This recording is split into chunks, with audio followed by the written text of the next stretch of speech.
Chaque jour, d'un bout à l'autre du pays, des milliers de gens font la différence et maintiennent le filet social en place pour les communautés vulnérables. Mon nom est Daniel Lantaigne et je me suis donné pour mandat de sortir de l'ombre ces héros, des héros anonymes. Aujourd'hui à l'émission, j'ai le grand bonheur de vous présenter deux personnes d'exception qui s'impliquent activement dans leur communauté pour donner un peu de bonheur et d'espoir. Installez-vous confortablement car vous êtes sur le point de plonger dans un monde où les gens qui n'ont rien d'ordinaire accomplissent des choses assurément extraordinaires. Bienvenue à cette deuxième saison des Héros Anonymes.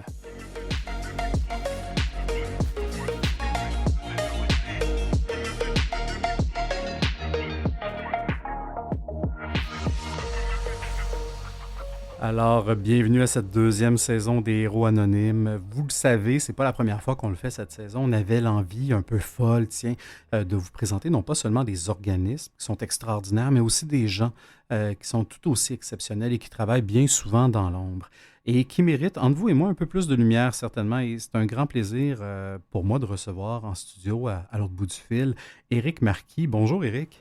Bonjour Daniel. Merci d'être là. Merci de prendre quelques minutes de ta journée pour nous partager un peu ce que tu fais. Éric, tu es associé courtier immobilier commercial chez Bender et associé agence immobilière. C'est bien ça? Exact. Excellent.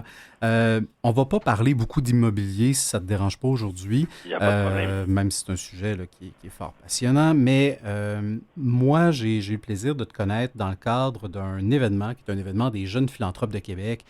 Pas le dernier événement en septembre dernier, mais l'autre précédemment, alors que tu étais encore sur le conseil d'administration. Et j'ai découvert un monde. J'ai découvert le monde de la philanthropie dans la région de la capitale nationale. Je t'ai découvert, toi, à ce moment-là. Puis ça a piqué ma curiosité. Puis, ton nom est apparu sur le radar pour l'émission. Alors très heureux que je puisse te découvrir encore davantage, mais que les auditeurs aussi puissent le faire. C'est un plaisir partagé, Daniel. Tant mieux. On va essayer de passer la prochaine demi-heure dans le grand plaisir, puis de mettre en lumière, justement, il y a différentes façons de s'impliquer. Toi, je pense que le bénévolat est arrivé rapidement dans ta vie. Déjà dans la jeune trentaine, tu as une feuille de route qui m'apparaît fort impressionnante.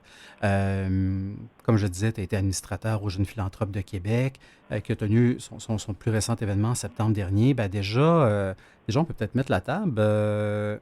Ça te vient d'où cet intérêt-là? Puis on parlera des jeunes philanthropes juste après, mais déjà, c'est arrivé comment, je vais vous dire, dans ton ADN, cet appel-là pour la philanthropie et l'implication dans la communauté?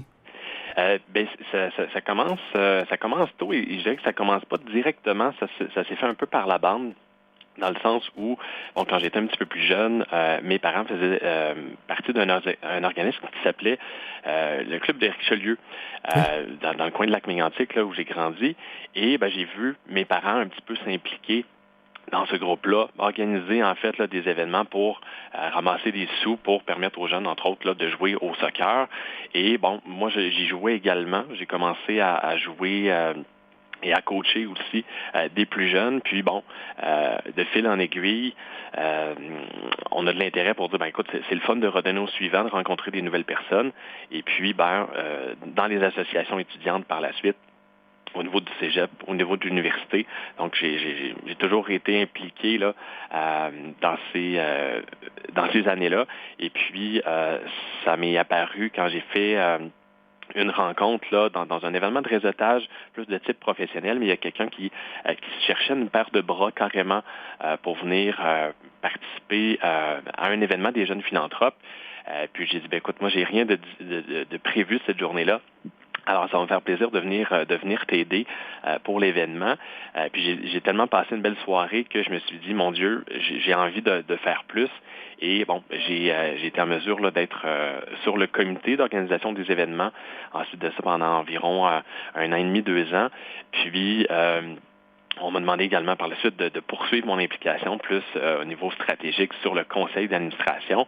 Donc, ça a été un petit peu là, de fil en aiguille. En fait, on voit pas ça aller, mais l'implication a comme grandi là, avec le temps. Puis aujourd'hui, ça fait partie un petit peu de mon ADN de dire, moi, je veux faire un petit quelque chose au moins de façon constante là, pour être capable d'avoir un impact dans la communauté. Fait que tout ça a parti d'une implication de bénévolat de bras, pour reprendre tes mots, et clairement, ça a semé une graine qui était déjà là, qui partait probablement du soccer, puis des autres opportunités plus tôt dans ta vie, pardon. Mais c'est quand même plus on vieillit, plus il y a des obligations, plus on a une vie bien remplie. Mais de là, tu sais, à se dire, ben il y a quand même quelques heures dans ma semaine qui vont être consacrées, pas à aller regarder un match de quoi que ce soit, pas à aller passer du temps avec mes amis, avec mes proches, mais à redonner à la communauté. C'est pas rien quand même comme décision, puis comme mode de vie. Euh, comment ça vient nourrir quelque chose, probablement aussi, j'imagine, le bénévolat puis cette implication-là de ton côté? Ben, exactement. C'est dans l'immobilier commercial, évidemment, on est c'est très dans le corporatif, Ouais. là, donc dans les décisions financières, etc. Donc, c'est hyper plaisant, mais je trouve que d'aller chercher dans quelque chose où on est vraiment dans le pro bono, on est vraiment dans le plaisir, puis dans le redonner au suivant, je trouve que ça m'apporte quelque chose, personnellement, à moi, que je trouve qui est sain, qui est équilibré par rapport à ce que je fais là, dans la vie de tous les jours. Et oui, c'est quelques heures par semaine, par mois, tout dépendamment des implications, mais je pense que c'est quelque chose qui est nécessaire comme citoyen de dire, ben, il faut qu'on soit en mesure de le faire. Je fais quand même partie des gens qui ont été privilégiés. Là. C'est ça, j'ai pas eu de problématiques de santé ou j'ai vécu dans un bon milieu, etc. Mais je pense que il faut pas prendre ça pour acquis. Puis il faut penser aux autres aussi là-dedans. Et la façon de le faire, je trouve qui est la plus simple, c'est de le faire en ayant du plaisir. Donc, moi, quand je m'implique, je souhaite m'entourer toujours de gens avec qui je vais avoir du plaisir à le faire et pour pas que ça devienne une obligation. Donc, je pense que ça, c'est primordial. Quand on fait du bénévolat, il faut être en mesure de le faire avec le sourire, il faut avoir envie de prendre le temps. Et dans mes implications, pour le moment, ça a toujours été le cas. Donc, je touche du bois là, en espérant que ça se continue comme ça. Mais c'est ce qui nous permet de continuer à le faire. Ben, je pense que la clé est là, quand c'est dans le plaisir, puis que ça devient pas forçant d'une certaine façon. Je pense que c'est tout à l'avantage de tout le monde et de la société en général. Mais j'en ai pas croisé des tonnes de jeunes philanthropes, mais puis de jeunes personnes impliquées, là, puis bon, j'ai de l'air vieux quand je dis ça, je suis encore dans la trentaine, là. Mais tu sais, on voyait dans les générations précédentes beaucoup des gens s'impliquer dans la communauté, des familles, je pense, bon, on prend la famille Desmarais, par exemple, qui est un grand exemple, on les a vus très impliqués dans la francophonie canadienne, dans tout ça, puis on voit que de génération en génération, ça se transforme un peu, cette forme d'implication-là, et j'en croise peut-être moins qu'avant, ou c'est juste que ça s'est transformé. C'est quoi ta lecture par rapport à l'implication des jeunes et de la relève philanthropique, là, je vais vous dire? Oui, ben c'est une très bonne question. C'est sûr que, puis là, je vais prendre ma génération en descendant, là, donc début trentaine. Et plus jeune, c'est sûr que on voit ça moins passer parce que c'est pas des dons, par exemple, majeurs. C'est sûr quand la famille Desmarais décide d'allouer un certain pourcentage de leur budget pour une cause, bien évidemment que ça passe pas inaperçu. Ceci dit, c'est vraiment plus à petite échelle. Et moi, ce que je vois, c'est qu'il y a certains de mes collègues, mes amis, qui eux, sont à l'aise à faire des dons monétaires, mais l'implication que je vois le plus, moi, c'est vraiment au niveau du temps, au niveau d'allouer des ressources, de monter des projets pour faire une différence et non pas de faire ça inaperçu. Et dans la plupart des cas, c'est pas les jeunes qui se mettent eux-mêmes de l'avant en faisant du bénévolat. Hein. C'est pas pour avoir de la visibilité ou pour quoi que ce soit. C'est vraiment pour la cause. Et puis, ces gens-là, généralement, c'est la cause qu'ils vont mettre de l'avant. Donc, c'est peut-être pour ça c'est un peu le principe aussi de l'émission là. C'est de dire, on met vraiment la cause, c'est de la négation là. Et puis, on s'efface un petit peu derrière ça pour porter la mission. Mais c'est vraiment plus en termes de temps alloué. Je pense que les jeunes ont de l'intérêt à s'impliquer, à monter des événements, par exemple. Donc, c'est le genre d'implication que je vois le plus souvent. Là. Oui, puis on le voit, entre autres, puis l'exemple de la région de Québec est très bon. On a déjà reçu bénévoles d'expertise sur nos ondes qui met en lumière puis met en valeur justement les différentes possibilités de s'impliquer. Puis ces implications-là se font beaucoup par le temps. Puis ce temps-là a une valeur inestimable. Alors, je pense que le bénévolat est une belle porte d'entrée probablement pour la relève philanthropique qui... on se le cachera pas, là, d'une génération à l'autre, c'est sûr qu'il y a des écarts. Les plus jeunes, ils ont peut-être un début d'hypothèque à payer s'ils ont été capables de s'acheter une maison. Et d'autres implications financières versus, les donateurs qui sont les plus généreux, qui sont ceux qui ont, qui ont le moins d'implications financières. Est-ce que vous voyez d'autres défis pour ce transfert-là de valeurs philanthropiques d'une génération à l'autre parce que les besoins sont croissants, les besoins sont là. Les jeunes comme vous, redonnez beaucoup de temps, ce qui a beaucoup de valeur, mais il y a quand même aussi ultimement un besoin financier qui doit quand même être répondu, là. Oui, mais ça fait partie des enjeux qu'on regardait là et que je suis convaincu qu'ils continuent à regarder là, au niveau des jeunes philanthropes. Et là, j'ai plus les statistiques par cœur, mais le nombre de philanthropes, disons, en termes de monétaire, là, disons que c'était très âgé en termes de moyenne d'âge, là, et donc ça devient un enjeu, effectivement, s'il n'y a pas de transmission, disons, générationnelle là, de philanthropie, c'est sûr qu'on va avoir un problème tantôt, parce qu'il y a beaucoup d'organismes, comme entre autres Centraide, comme d'autres organismes là, à travers le Québec, qui comptent sur ces dons-là pour être capables de faire leurs opérations et accomplir leur mission. Donc, c'est sûr que ça, c'est un enjeu majeur. Et je pense que la solution à ça, c'est sûr qu'il faut continuer à en parler.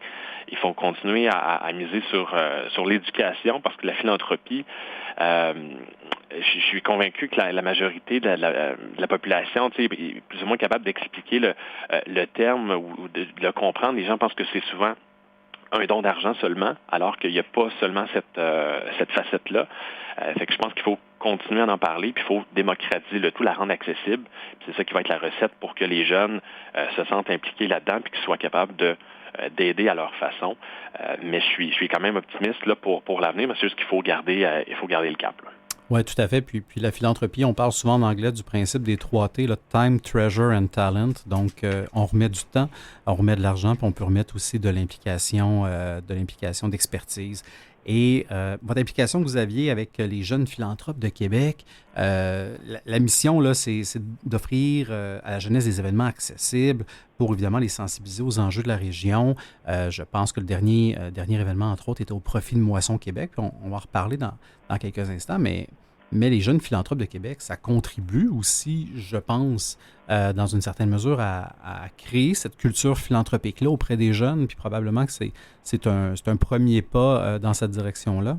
Exactement. Le mot-clé qu'on utilisait, c'est vraiment démocratiser.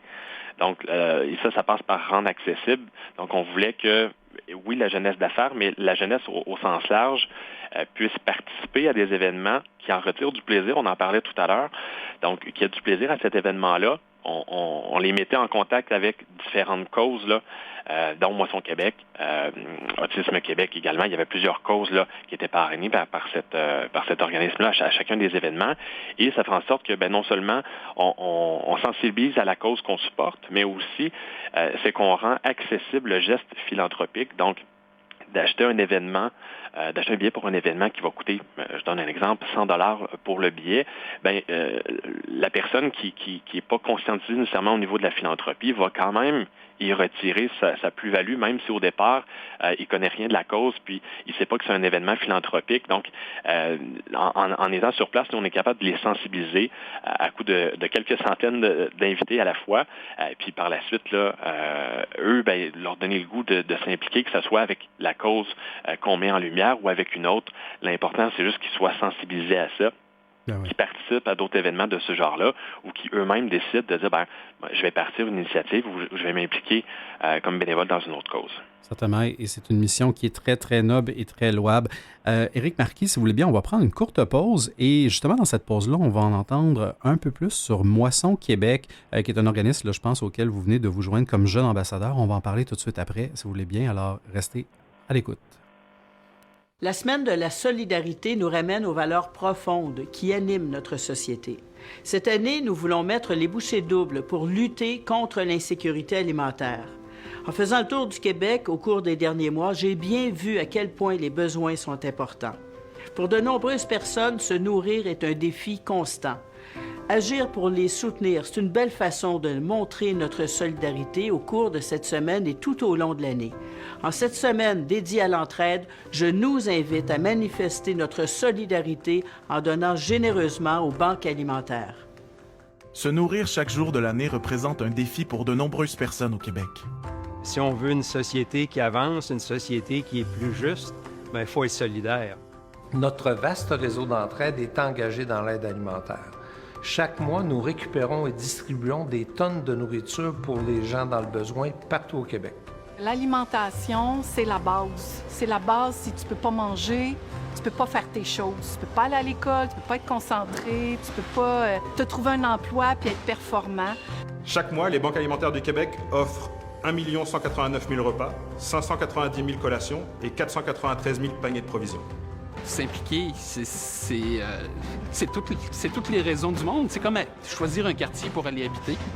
C'est dans le fond, on choisit une communauté, puis on vit avec cette communauté-là. Il faut s'impliquer socialement dans le groupe. Les moissons, on est des organismes portés par notre collectivité. C'est grâce à notre communauté, aux dons en denrées, en argent et en temps, qu'on est en mesure de redonner à nos communautés, puis s'assurer que chaque personne peut manger à sa faim 3 fois par jour.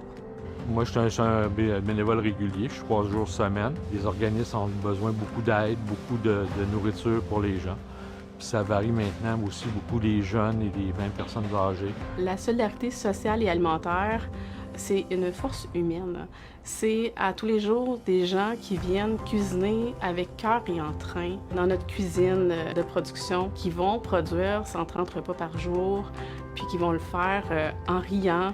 Quand tu donnes de ton temps, quand tu donnes des sous, quand tu donnes des denrées, je pense que tu vas jamais regretter le geste que tu poses. Dans le cadre de la Semaine de la solidarité, mettons les bouchées doubles. Donnons aux banques alimentaires du Québec. Le geste le plus important est celui que l'on pose. Alors, sur ces belles paroles, on est effectivement dans la Semaine de la solidarité, puis j'étais très heureux de présenter ce clip-là qui parle, entre autres, des banques alimentaires et de Moisson Québec. Vous vous êtes joint à Moisson Québec comme jeune ambassadeur récemment, je ne me trompe pas? Exactement, c'est tout récent. C'est évidemment un contact que j'avais fait dans mes précédentes implications et qui ont dit on a besoin d'un coup de main. Et donc, comme j'avais laissé ma place au niveau des jeunes philanthropes après tout près de 3 ans et demi, 4 ans d'implication, je me disais je suis maintenant libre et disponible, donc ça me fera plaisir de pouvoir apporter ce que je sais, ce que j'ai développé avec les jeunes philanthropes pour Moisson Québec, effectivement. Et Moisson Québec, pour ceux qui ne connaissent pas l'organisme, ça fait partie de ce qu'on appelle une banque alimentaire. Donc, j'imagine évidemment que c'est là pour offrir des denrées alimentaires aux gens qui ont soit des enjeux financiers ou des enjeux d'insécurité alimentaire. Moisson Québec, est-ce qu'il y a quelque chose de particulier dans cette cause-là qui vous a interpellé? Parce qu'on se le disait d'entrée de jeu, si vous n'avez pas vécu d'enjeux de santé, d'enjeux particuliers. Alors, je vous dis, comment votre choix s'est arrêté sur Moisson Québec? En fait, c'était plus par besoin.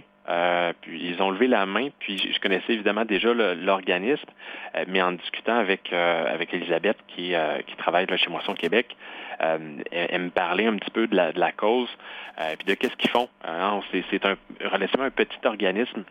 Je pense qu'ils sont une quinzaine d'employés et c'est la seule banque alimentaire de la grande région de Québec. Donc là, je faisais des calculs, 15 employés, et je sais qui aide à peu près 80 000 personnes par mois. Donc, je me suis dit, mon Dieu, si on pouvait donner un coup de main, puis le besoin est toujours grandissant. Oui. Donc, je me suis dit, pourquoi pas mettre la main à la pâte. Et c'est pas dans les prochaines années que ça va s'améliorer avec l'augmentation des prix, l'inflation. On le voit de plus en plus. Donc, j'ai pas été, heureusement, touché personnellement ou par quelqu'un de près par l'insécurité alimentaire, mais je sais que c'est un fléau qui nous touche de plus en plus. Et plutôt, c'était en lien avec l'expertise que j'avais développée. Donc, je me suis dit, pourquoi pas mettre ça à profit puis s'engager pour les prochaines années avec cet organisme-là. Ils sont très chanceux de vous avoir chez Moisson Québec. Je vais vous dire, vous êtes un citoyen fort engagé, clairement. L'expression de dire qu'on fait les choses pour les bonnes raisons, je pense que ça s'applique extrêmement bien à vous. L'implication que vous faites, le fait d'être philanthrope, clairement, il y a...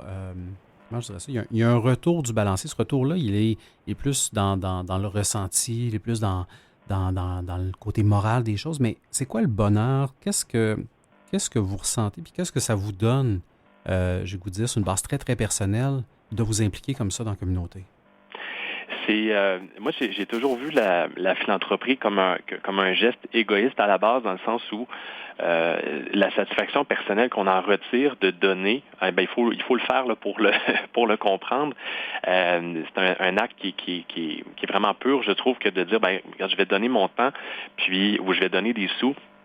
Puis, tout de suite, quand on le fait, on ressent quand même ce sentiment-là de satisfaction, puis de dire, au moins, j'ai pu avoir un impact. Donc, je dirais que c'est vraiment ça, là, la raison de pourquoi moi je m'implique. C'est très satisfaisant là, comme sentiment de dire, on a passé les 3-4 derniers mois à monter un événement, de voir les gens, par exemple, sur place, avoir du plaisir, de voir finalement le don également qui est remis à la cause, de dire tous ces efforts-là, finalement, on a réussi à monter un projet qui a fait du sens, puis ça a été un succès. Donc, c'est un immense sentiment de fierté que je trouve c'est un petit peu comme un rush d'adrénaline là, qu'on vit. Donc, ça, c'est ce que je recherche aussi là, dans mes implications, de dire le sentiment de faire une différence. Je trouve que ça apporte une grande satisfaction. Bien, certainement que vous en faites une différence. On a parlé un peu beaucoup, je dirais même, des jeunes philanthropes de Québec. Les jeunes philanthropes, pour moi, ça a été une belle découverte, je vais vous avouer, parce que, j'ai beau avoir habité quelques années à Québec, je n'y suis plus depuis un certain temps. Et quand j'ai vu la communauté philanthropique de Québec, cette relève-là, ces jeunes-là qui ont le goût de s'impliquer à la hauteur de leurs moyens, puis en fonction du temps qu'ils ont, j'ai été impressionné vraiment de la vivacité, du dynamisme de la communauté de ces jeunes-là en philanthropie. Est-ce que, selon vous, puis soyons chauvins un peu, là, est-ce que les citoyens de Québec et cette jeune relève philanthropique-là de Québec a une plus grande force qu'ailleurs dans la province, peut-être même une plus grande force que Montréal, si on ose le dire? C'est une excellente question. Je m'y connais pas assez au niveau de la relève philanthropique du côté de Montréal pour pouvoir me prononcer. Ce que je sais, par contre, c'est que je suis excessivement fier de ce que la communauté de Québec fait actuellement comme démarche, et je pense que c'est le début de quelque chose. Hein. Ça fait ça fait quand même quelques années que les jeunes philanthropes existent. On parle d'environ 14 ans, mais il y a plusieurs autres initiatives là, qui ont vu le jour, dont le réseau des jeunes ambassadeurs de Moisson Québec. Et donc, je pense qu'on est au tout début de quelque chose. Je pense qu'on n'a rien à envier à d'autres villes, à d'autres secteurs. Par contre, c'est sûr qu'il reste du travail à faire, puis on peut toujours s'améliorer. Et ça, je pense que c'est pour toutes les régions. Oui, certainement. Puis bien, clairement, vous n'avez rien envié à personne, je vous le confirme, pour observer la philanthropie un peu partout au Québec et au Canada depuis quelques années. Franchement, c'est pas gênant du tout ce que vous avez réussi à mobiliser comme effort et comme intérêt aussi, parce que je pense que la philanthropie, elle arrive des fois par transfert de génération, là, par des valeurs des parents qui sont transmises, mais elle arrive aussi par des belles rencontres qui font en sorte que ça arrive, qu'il y a quelque chose qui commence, qui débute. Puis j'ai lu, puis je me suis renseigné, puis dans les personnes que vous avez croisées, il y a une certaine Alice Mani qui a peut-être joué un peu aussi dans l'influence, puis dans votre désir de vous impliquer. Qu'est-ce que vous pouvez me dire là-dessus, sur elle? Absolument. En fait, c'est une drôle de rencontre. Puis je pensais quand on pense souvent à mentor, on pense à quelqu'un de souvent plus âgé, plus expérimenté, etc. Mais Alice a été une rencontre fortuite, vraiment. Je l'ai rencontrée à travers les implications que j'ai eues. Et juste par les valeurs qu'elle défendait, honnêtement, ça m'a vraiment inspiré. Et ça m'a donné envie de me connaître un peu sur cette personne, puis de dire, qu'est-ce qu'on peut faire d'autre, puis qu'est-ce qu'on peut monter comme projet, puis d'implication. Et elle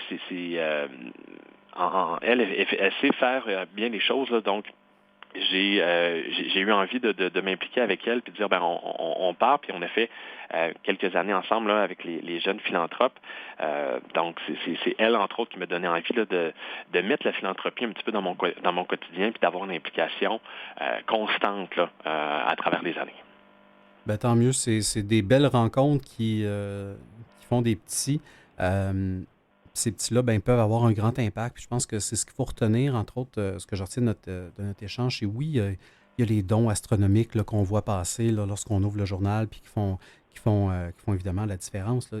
C'est bien évident, mais qu'à petite échelle ou à échelle humaine, puis à échelle sur une base de temps et d'implication, on peut faire changer les choses, on peut améliorer les choses certainement, puis vous le faites de manière extraordinaire. Éric, j'ai envie de vous demander, qu'est-ce que je peux vous souhaiter à vous, évidemment, personnellement, puis qu'est-ce que je peux vous souhaiter à toute cette belle relève philanthropique-là qui ne sait peut-être pas encore exactement quelle place, quel rôle va jouer, à quelle hauteur, mais qui a un intérêt, certainement, à contribuer à changer les choses? Bien, c'est une très bonne question. Je pense que ce qu'il faut se souhaiter, c'est de la constance, entre autres, puis d'avoir les opportunités de le faire. Je connais plusieurs entreprises à Québec, puis probablement qu'ailleurs, ça, c'est pareil. Entre autres, les cabinets d'avocats qui, eux, sont sensibles à ces éléments-là et qui permettent à leurs jeunes employés, à leur relève, de s'impliquer sur différentes causes. Et je pense que si on peut souhaiter collectivement d'être plus conscientisé à ça, assurément que là, on va voir là, les différents projets voir le jour, on va voir les projets déjà en place être plus intéressants, donc être capable de ramasser plus de sous, mobiliser plus de personnes. Je pense que si on pouvait se souhaiter plus de conscience là, du domaine philanthropique, c'est sûr que ça nous serait utile, je pense, comme société. Oui, puis c'est pas étranger au fait qu'on voit quand vous parlez des entreprises et des cabinets, on le voit de plus en plus, l'importance de la responsabilité sociale des entreprises, la RSE qu'on appelle, des entreprises qui ont une certification B Corp, donc qui vient d'ailleurs attirer certains talents, puis qui vient faire partie des valeurs de plus en plus recherchées des talents sur le marché de l'emploi. Alors, je pense qu'il y a une opportunité pour tout le monde de se retrouver dans ce qu'on peut appeler d'avoir les valeurs à bonne place, là. Absolument. Et ça, il faut que ça continue. Je pense que c'est relativement nouveau là, comme phénomène. Oui. On le voit de plus en plus, des employeurs qui libèrent leurs employés pour une journée, 2 journées, 3 journées de travail pendant l'année pour justement redonner au suivant. Je pense que si tout le monde mettait la main à la pâte comme ça, on verrait vraiment une grosse différence là, à très court terme. Bien, certainement. Merci, Éric Marquis, de faire la différence. C'était un immense plaisir de vous recevoir en studio. Les gens qui veulent en savoir davantage sur les jeunes philanthropes peuvent se rendre sur le site jeunesphilanthrope.com au pluriel. Et pour Moisson Québec, on visite moissonquebec.com tout simplement. Merci encore, Éric. Merci, bonne journée. Merci à vous en ondes. Bien évidemment, je vous invite à rester à l'écoute parce qu'on continue tout ça dans quelques instants.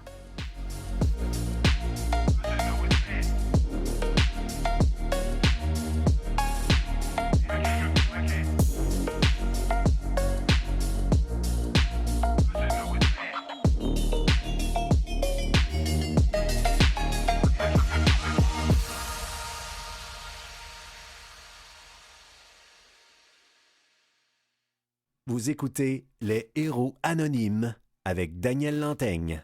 Alors, vous êtes de retour à l'émission Les Héros Anonymes sur les ondes de Canal M et on est en pleine semaine de la solidarité qui termine bientôt et cette semaine-là, elle est tout à fait à propos avec notre émission parce qu'on reçoit, on a reçu Éric dans la première partie, on reçoit dans cette deuxième partie une autre personne tout aussi impliquée qui veut apporter du bonheur dans des instants et dans des lieux où, des fois, il est peut-être pas tangible et si évident que ça, à trouver le bonheur. Et j'ai le plaisir de recevoir en studio, à l'autre bout du fil, Michel Gauthier, président du conseil de la Fondation Oublie pour un instant. Bonjour, M. Gauthier. Bonjour, Daniel. Très heureux de vous recevoir en studio. Vous avez été mis sur mon radar par notre personne extraordinaire à la recherche, Catherine, et je découvre votre organisme avec un grand plaisir et j'ai le goût de le faire découvrir évidemment à nos auditeurs, vous comprendrez bien. Monsieur Gauthier, si on commençait par le commencement, la Fondation Oublie pour un instant, c'est un peu une idée extrêmement pertinente qu'a eue la fondatrice, là, Janine Lafrenière, mais j'ai le goût plutôt que l'histoire elle vienne de vous que de moi, alors ça part d'où cette fondation-là?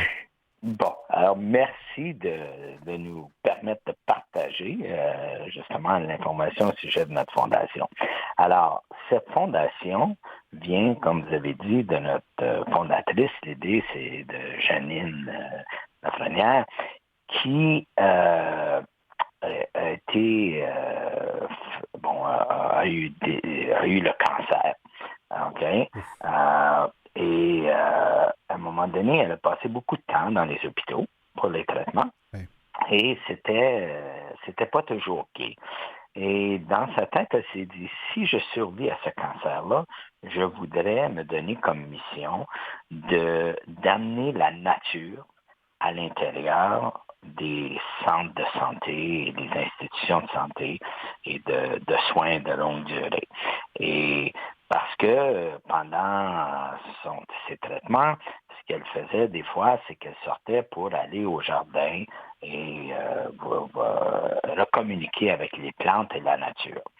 Et elle a survécu son cancer et en 2012, elle a mis sur pied cette fondation pour amener la nature justement à ceux qui ne peuvent pas aller à la nature, ceux qui ne peuvent pas voir les plantes et qui sont dans les emplacements et qui n'ont pas accès ou qui passent beaucoup de temps dans des institutions où la nature peut faire beaucoup de bien.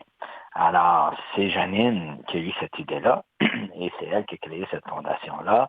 Et moi, j'y suis arrivé, c'était en 2019 à peu près, que j'arrivais avec ça parce que moi, je suis dans les jardins. J'ai été au Festival des Tulipes et des Tulipes, je suis passé au jardin avec le Conseil canadien du jardin. Et quand j'ai appris, j'ai rencontré Janine, je lui ai fait part que oui, ça m'intéressait, cette mission d'amener la nature et les plantes à ceux qui ne peuvent pas aller à la nature et aux plantes. C'est une mission qui est très, très louable, je dois vous avouer. Et vous le disiez d'entrée de jeu, Mme Lafrenière se disait, si elle survit à ces traitements-là, donc je comprends que la bonne nouvelle, c'est qu'elle a passé par une rémission et qu'elle a pu mettre en place cette fondation-là. Oui, c'est ça. Et elle a commencé elle ne connaissait pas les rouages d'une fondation. Alors, elle s'est entourée de personnes et elle a fait ça. Et son premier projet, c'était d'amener un mur à l'hôpital des enfants à Montréal, à Sainte-Justine. Mais malheureusement, la fondation n'a pas pu livrer ce projet-là. Bon, pour plein de raisons, mais à ce moment-là, elle a commencé à regarder du côté des CHSLD. Et par l'entremise de contacts, il y a un CHSLD, Ernest Brisson, ici dans la région de l'Outaouais, qui a dit, nous, on aimerait bien avoir un mur vivant, un mur vert dans notre institution. Et elle s'est concentrée là-dessus. Et heureusement, aujourd'hui, c'était le premier CHSLD à recevoir un mur vivant de la Fondation Oublie pour un instant. Ah c'est extraordinaire que ça... Évidemment, il faut que ça commence à quelque part, mais c'est extraordinaire que ça soit concrétisé.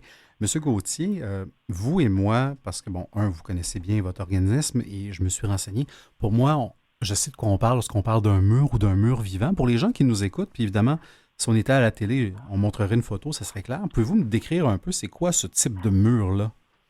Oui, alors ça peut être, un mur, comme j'ai dit, c'est un mur, et ça peut être, je pense, le premier mur qu'on a fait, là, c'était comme 4 pieds par 6 pieds, OK, un plus petit mur. Et le dernier mur qu'on a fait, c'était c'était de 10 mètres par 3 mètres. Alors, c'était de 30 pieds par 10 pieds. OK? Alors, vous pouvez voir où ça peut aller, un petit aménagement. Et ces murs vivants-là, quand on me dit, c'est un mur de plantes. OK, voilà. Okay? C'est ça, c'est un mur de plantes, ce mur vert, c'est un mur et là, les plantes vivent, et ils se transforment. Et certains murs, on peut même changer les plantes. Alors, on a par exemple un mur où les gens du CHSLD, dans le temps des fêtes, vont mettre des poinsettias dedans. OK? Alors, il y a un système et on travaille avec des professionnels qui mettent ça en place. Et ça permet un changement de couleur parfois. Et je peux vous dire qu'on a des commentaires super positifs. Non seulement des patients, des personnes qui sont en résidence, là, mais aussi des employés. Ben oui. qui, tout à coup, rentre au bureau, rentre au travail et, mon Dieu, il y a des plantes. Okay? Et ça change la dynamique de l'institution au total. Bien, certainement, le travail pour ces gens-là, c'est un milieu de vie et je pense que c'est plus à démontrer à quel point la nature a des effets extrêmement positifs, extrêmement calmants, apaisants dans des lieux qui ont quand même un certain niveau de stress, là, on ne se le cachera pas. Je lisais en me préparant pour notre rencontre qu'avant 2012, ces murs végétaux-là, ces murs vivants-là, ben, il n'y avait aucun hôpital qui en avait ou aucun lieu ou établissement de santé. Donc, sans cette lecture-là de la situation, puis cette nécessité-là qui nous apparaît fort pertinente, puis extrêmement, on goût de dire, ben oui, évidemment, s'en prendre la nature dans ces lieux-là, mais sans cette fondation-là, ben, ça n'arriverait pas de ce que je comprends là. Oui, c'est ça. Il y a tout un apprentissage, il y a tout puis, et comme tu disais tantôt, on reconnaît maintenant les bienfaits, OK? Et même on parle de prescription nature, OK? Les bains de nature qu'on voit avec les communautés autochtones notamment et tout ça, oui. C'est ça. Puis là, même, c'est dans certaines provinces, on permet aux médecins de donner une prescription qui est de la forme nature, d'aller passer tant de temps dans la nature ou tant de temps avec les plantes. Et il y a beaucoup plus de reconnaissance, comme vous disiez, officielle, OK, qui dit, OK, on le savait, mais là, on est en train de documenter. Et même nous, on est impliqués là, à faire de la recherche pour documenter ça encore plus. Parce que oui, on voudrait, aujourd'hui, 19% de notre population a 65 ans et plus. Oui. Okay? Alors, c'est énorme. Okay? Et des centres de soins à longue durée au pays, il y en a au-delà de 2000. Alors, vous comprenez l'énormité de ça. Et nous, notre vision, c'est que dans chacun de ces centres-là, ces gens-là devraient avoir accès à la nature, aux plantes. Certainement. Et alors, c'est ça l'objectif. Eh bien, c'est un objectif qu'on va vous souhaiter d'accomplir certainement. Et comme on se disait, aujourd'hui, on a plus d'informations, on comprend les bienfaits de la nature. Si on remonte au moment où la Fondation a été créée, probablement qu'on n'était peut-être pas tout le monde rendu là. Et j'ai le goût de demander, est-ce que vous avez été accueillis parfois comme étant plus une agence de décoration à l'interne, plus que comme un outil thérapeutique, disons? Pas vraiment, je dois dire. Non, au moins, tant mieux. Non, parce que je pense que quand on approche les gens, puis ils voient la mission, et les gens réalisent le bienfait des plantes. OK? Alors, non, on n'a pas eu cette réaction-là. On a eu beaucoup d'intérêt et on a encore des demandes. Là. On a, je pense, 3 ou 4 demandes pour un autre mur vert. Maintenant, je dois vous dire que bon, ces murs vivants, ces murs de plantes, c'est quand même pas, c'est dispendieux. Ça prend beaucoup de sous parce que aussi, ça dépend. Quand on a fait le Carrefour Santé à Orléans, ce grand mur de 30 pieds par 10 pieds, oui. On l'a planifié pendant qu'ils planifiaient la construction de ce centre-là. Alors, tous les besoins d'irrigation, d'eau, d'alimentation, de lumière ont pu être intégrés. Quand on arrive dans un édifice qui est déjà construit, alors là, des fois, c'est plus compliqué de fournir les besoins. Alors, tout ça pour dire que notre fameuse fondatrice, Janine, pendant la pandémie, s'est dit, est-ce qu'il y a un autre moyen d'amener la nature à l'intérieur? Oui. Et elle s'est mise à concentrer sur des jardinières. Elle s'est dit, si on apportait une jardinière dans un centre de santé ou un centre de soins de longue durée, est-ce qu'on pourrait accomplir la mission de la Fondation? Et elle a apporté au CA, puis on a dit, ben oui, pourquoi qu'on ne regarde pas ça? Alors, on s'est mis à regarder. Et on a fait un projet pilote et on a travaillé avec une étudiante en design qui nous a fait le design d'une jardinière qu'on appelle la jardinière santé. On pourrait l'appeler la jardinière Janine, on l'appelle la jardinière santé. Et on a apporté dans un CHSLD qui a dit, nous, ça nous intéresserait de vivre cette expérience-là ou de l'utiliser, voir comment ça fonctionne. Et on nous est revenu et on a dit, nous, là, la jardinière, il faudrait qu'elle soit mobile. Ça serait intéressant pour pouvoir la déplacer facilement et aussi ajustable pour les différents patients qu'on a. Mais là, on s'est mis à regarder et ça n'existait pas. Et je suis fier aujourd'hui de dire qu'on a fait un appel d'offres à différentes compagnies et que là, on a une entente avec une compagnie et on a créé une jardinière santé mobile et ajustable. Et ça, c'est pour, entre autres, les personnes qui sont en situation de handicap? C'est ça, ça permet aussi non seulement des personnes qui sont là pour les soins de longue durée, mais justement, ça permet de desservir les personnes avec des handicaps aussi, OK? Parce que là, elle est ajustable. Alors, les gens en chaise roulante aussi, OK, là, ils peuvent la monter, la chaise roulante, elle peut faire, ils peuvent la descendre, dépendant. Alors, ça nous permet vraiment d'une flexibilité et ça coûte moins cher pour amener la nature à l'intérieur des centres de longue durée, les institutions de santé. Alors là, on est sur le point de lancer ce programme-là. OK, on n'en a pas, on a des demandes, OK, et je vous dis aujourd'hui, puis on n'a pas fait l'annonce publique, là, mais je partage avec vous aujourd'hui. On l'a en primeur à Canal M. Oui, une bonne nouvelle. Desjardins, les Caisses Desjardins de l'Ontario, nous ont octroyé une subvention pour livrer 30 jardinières santé à Ottawa et dans l'Est de l'Ontario. Quelle bonne nouvelle. Oui, c'est ça, j'en suis ému à en parler parce que nous, ça nous permet de lancer ce programme-là, puis d'atteindre nos objectifs. Et ce qu'on veut, notre objectif, on a un plan d'affaires. Nous, on voudrait que l'ensemble du pays, au Canada, puisse avoir accès à ces jardinières-là et améliorer la santé des personnes. Moi, j'ai une maman qui est dans un centre de santé à longue durée. Elle ne peut plus aller dehors.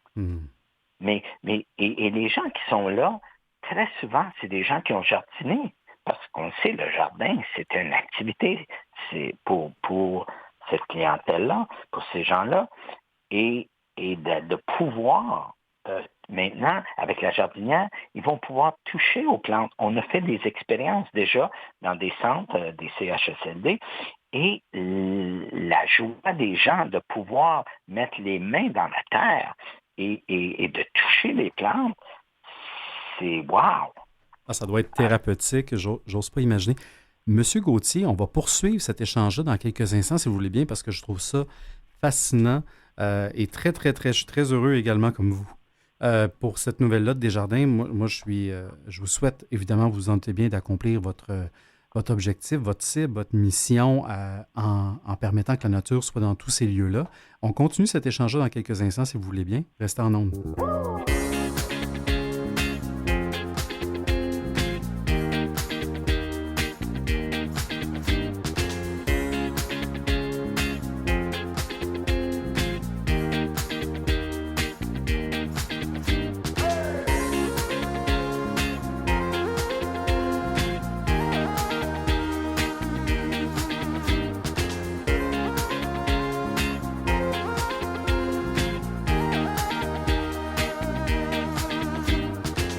Et on est de retour à l'émission Les Héros Anonymes avec Michel Gauthier, président du conseil de la Fondation Oublie pour un instant, qui nous rappelle à quel point la nature, pour certains, on le prend pour acquis. Hein? On a accès à des parcs, on a accès à des lieux, on peut prendre un bol d'air et avoir accès à cette nature-là et on on n'en mesure pas la conséquence d'en être privé, je crois.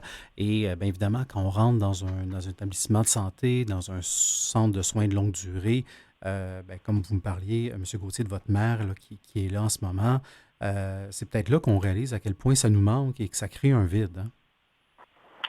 Oui, c'est ça. Et notre mission, c'est de remplir ce vide-là et de donner accès aux plantes et à la nature pour leur bienfait, pour que ce soit mental, physique, émotion, et ça contribue à l'environnement, un environnement qui est plus sain pour eux. Alors, c'est ça notre grand défi. Ben, je vous souhaite que ça continue de faire des petits avec vos jardinières que j'ai le goût de rebaptiser, comme vous dites, les jardinières Janine, également vos murs. Puis, vous avez parlé des murs, puis bon, il y a différentes dimensions. Les murs, là, c'est pas juste 4 morceaux de 2 par 4, puis c'est pas des plantes achetées au Dollarama, là, on parle de vraiment, c'est un lieu vivant, c'est un lieu qui crée aussi beaucoup d'oxygène et qui devient un point d'arrêt. Je pense que les gens, naturellement, de ce que je lisais, vont même s'installer près du mur. Ça devient un point de rencontre. Ces murs-là, concrètement, j'en ai pas de mur végétal chez moi. J'ai aucune idée de combien ça peut coûter ou combien ça peut valoir. Puis évidemment, c'est un lieu qui est en perpétuel, j'imagine, qui nécessite de l'amour tout le temps. Il faut prendre soin de ces plantes-là. Des fois, il faut les changer. Mais au départ, ça représente un investissement de combien environ? Ça peut aller de 15 000 $ pour pas un grand mur, mais quand même un mur qui a un impact. Okay? Et le mur qu'on a fait au centre de santé d'Orléans, c'était 150 000 $. Ah, quand même. Alors, et là, il faut s'organiser, il faut faire les campagnes, il faut faire le prélèvement. Alors, la Fondation prend entre les mains ça. Et nous, 1 an de soins du mur, et ensuite, l'institution en prend une responsabilité. Je comprends, effectivement. Alors, c'est certain que nous, la Fondation, oui, on a cette mission, mais pour atteindre cette mission-là, on a besoin de ressources.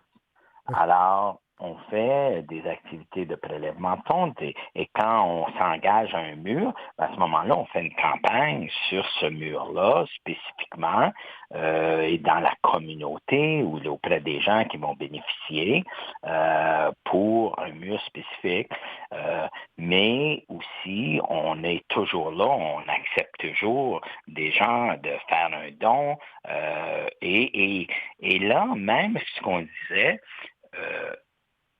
avec les jardinières, c'est que les gens pourraient faire un don et diriger le don. Alors, quelqu'un pourrait dire, moi, je vais faire un don, mais c'est pour une jardinière, pour tel centre de soins à longue durée.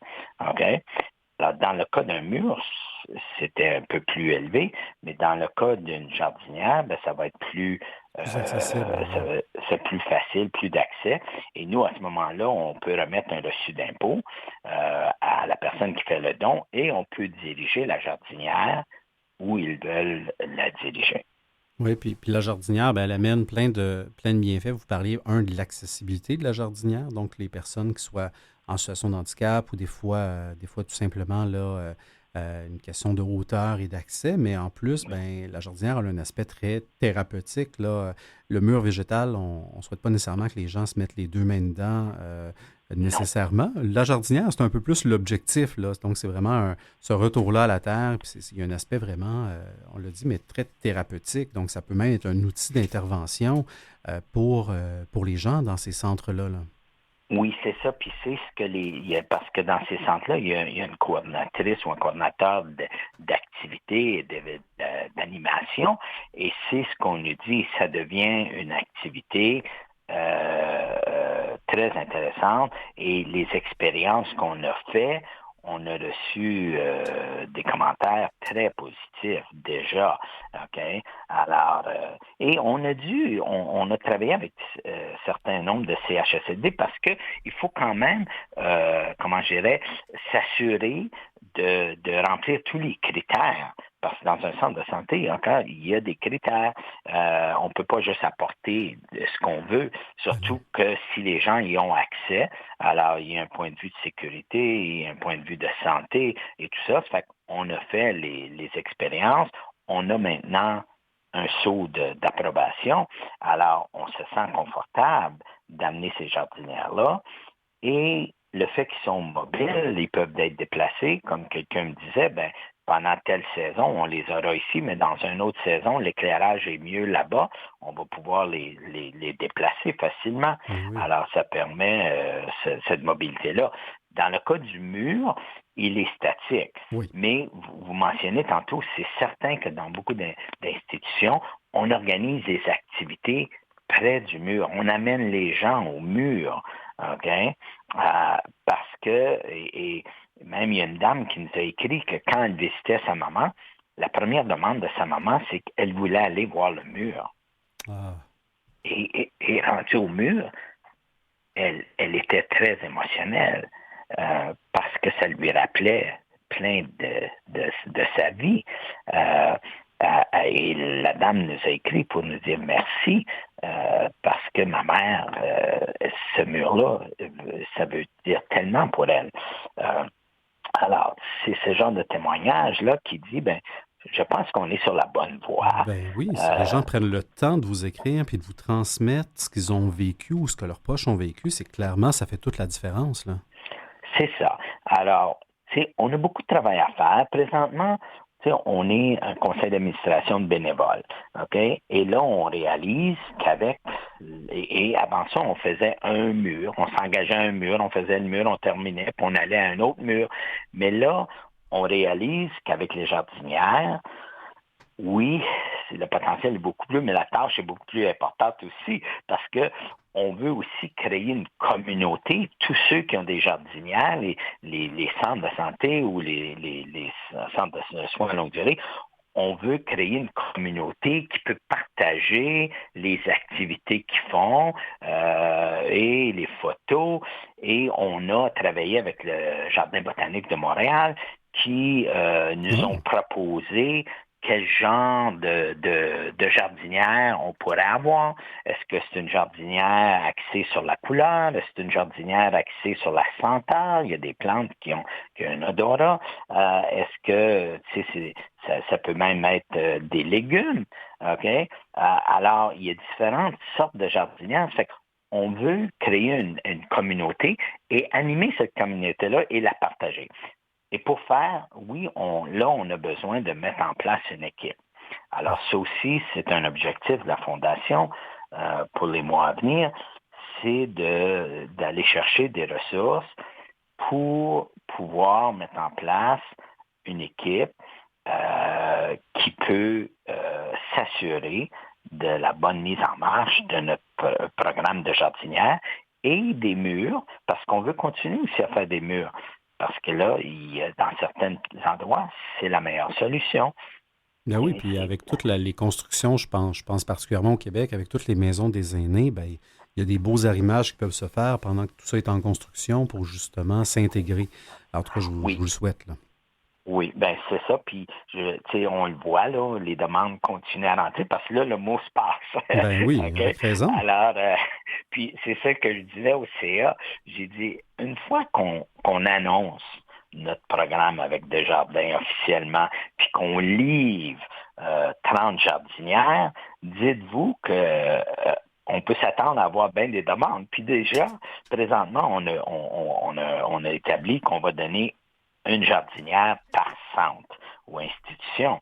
Mais déjà, il y a des gens qui disent, moi, j'en veux 2 parce qu'on a 2, 3 planchers. On aimerait ça en avoir une sur chaque plancher. OK? Alors, je dis, OK. Oui, vous allez devoir gérer la demande, là, clairement. Oui, ça va devenir de plus en plus populaire. Oui, c'est ça. Alors, ça, c'est l'autre aspect de la Fondation. Présentement, on est à aussi regarder comment on peut équiper la Fondation pour gérer tout ça et atteindre notre mission avec succès. Et c'est certain que pour ADAPT, on a été beaucoup plus impliqués au Québec. Oui. Et l'idée, ça serait maintenant on va s'impliquer beaucoup plus en Ontario et avec le temps, d'un bout à l'autre du pays. Bien, je vous souhaite certainement d'accomplir votre mission, Michel Gauthier et tous les gens de la Fondation. Oublie pour un instant, vous faites un travail extraordinaire et je pense que ça mérite d'être vu, entendu et d'être déployé à la grandeur du pays. Merci beaucoup, M. Gauthier. Malheureusement, c'est tout le temps qu'on avait pour aujourd'hui. Ça a passé extrêmement vite.